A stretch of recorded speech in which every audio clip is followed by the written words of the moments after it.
आज हम आपको अमेरिका के सबसे बड़े काले राज के बारे में बताने जा रहे हैं। कैसे अमेरिका दुनिया की सबसे बड़ी इकोनॉमी बना और कैसे अमेरिका ने दूसरे देशों को बेवकूफ़ बनाकर खुद के देश को सबसे ऊपर रखा।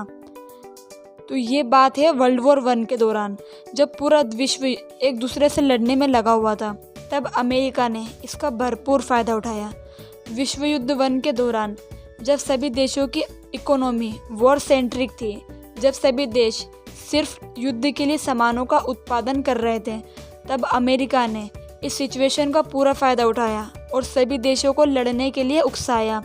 उसी समय अमेरिका ने खाने पीने की चीज़ों का उत्पादन किया और सारे देशों को सोने के बदले चीज़ें बेची।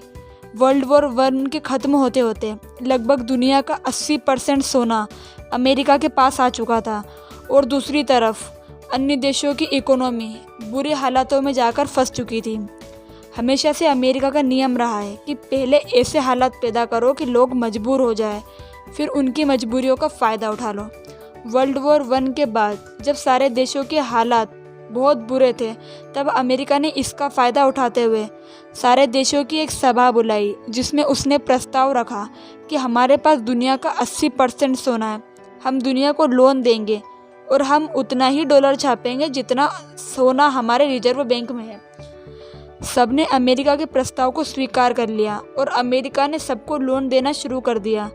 लेकिन जैसे समय बीतता गया, कुछ देशों को इस बात का एहसास हो गया कि अमेरिका ने उनके साथ धोखा किया है। अमेरिका ने बिना लिमिट के डॉलर छापे। तब उन देशों ने अमेरिका से अपना सोना वापस मांगने की गुजारिश की।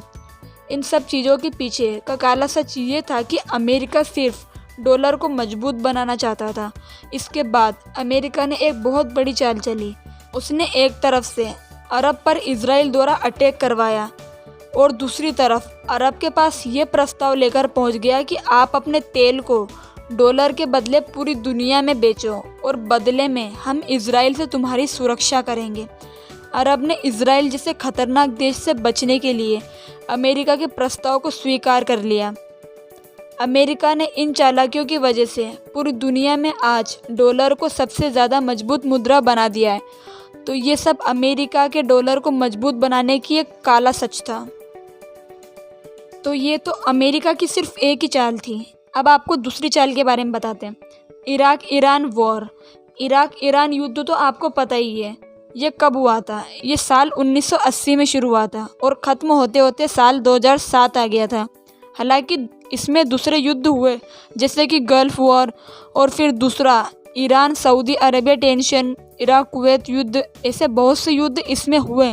लेकिन इन सभी युद्धों का या फिर इराक ईरान युद्धों का, जिसमें मेरी जानकारी के मुताबिक तकरीबन 80 लाख लोग मारे गए, जिनका जिम्मेदार सिर्फ अमेरिका था। अब आप ये जानना चाहेंगे कि अमेरिका जिम्मेदार कैसे है, तो आपको बता दें कि अमेरिका का सबसे बड़ा धंधा है हथियार बेचना, अपने हथियारों से पैसा कमाना। इस बात से तो पूरी दुनिया वाकिफ़ है। अब यहाँ पर इनका प्लान देखिए। 80 के दशक में दुनिया के सबसे चर्चित अखबार न्यूयॉर्क टाइम्स में एक आर्टिकल छपा, जिसमें ये लिखा था कि इराक और ईरान के पास, यानी जिस तरह से भारत और पाकिस्तान के बीच एक जगह कश्मीर को लेकर तनाव रहता है, उसी तरह से इराक और ईरान के बीच एक जगह को लेकर उस समय बहुत ही ज़्यादा बड़ा तनाव था। तो न्यूयॉर्क टाइम्स में एक आर्टिकल छपा, जिसमें यह कहा गया कि अमेरिकी के द्वारा अमेरिकी सैटेलाइट ने खोज की है कि इराक और ईरान के बीच जिस जगह तनाव है, उस जगह में एक बहुत ही बड़े खनिज और तेल के साठे मजबूत है, जिसकी कीमत कई बिलियन डॉलर है। और फिर बस क्या, इराक और ईरान में युद्ध छिड़ गया। इराक के हुक्मशाह सद्दाम हुसैन ने कर दिया ईरान पर अटैक और बस दोनों में युद्ध छिड़ गया। एक घनघोर युद्ध जिसमें तकरीबन 80 लाख लोग मर गए और अनऑफिशियल आंकड़े तो जाने दो। अमेरिका ने खूब सारे बिलियन डॉलर्स के हथियार दोनों देशों को भेजे और फिर क्या, दोनों देश लड़ते लड़ते थक गए। दोनों के पास पैसे ख़त्म हो गए, हथियार लेने के लिए उनके पास पैसे ही नहीं रहे। तो जब फिर अमेरिका ने कहा कि दोनों देशों को टेबल पर आकर बात करनी चाहिए और बात का हल निकालना चाहिए, लेकिन उस जगह पर इराक ने अपना कब्ज़ा जमा लिया। और फिर क्या, इराक ने चालू किया उस जगह पर पेट्रोलियम की खोज करना। लेकिन वहाँ पर तो कुछ भी नहीं था, वहाँ पर तेल वगैरह कोई खदान नहीं थी। बस क्या, अमेरिका अपनी चाल खेल गया। बिलियंस ऑफ डॉलर्स के हथियार दोनों देशों को भेज चुका था और बिलियंस ऑफ डॉलर कमा चुका था। दोनों देश बर्बाद हो गए, 80 लाख लोग मर गए। और फिर क्या, अब दोनों देशों की हालत क्या है ये आप 2019-20 में देख ही रहे हो।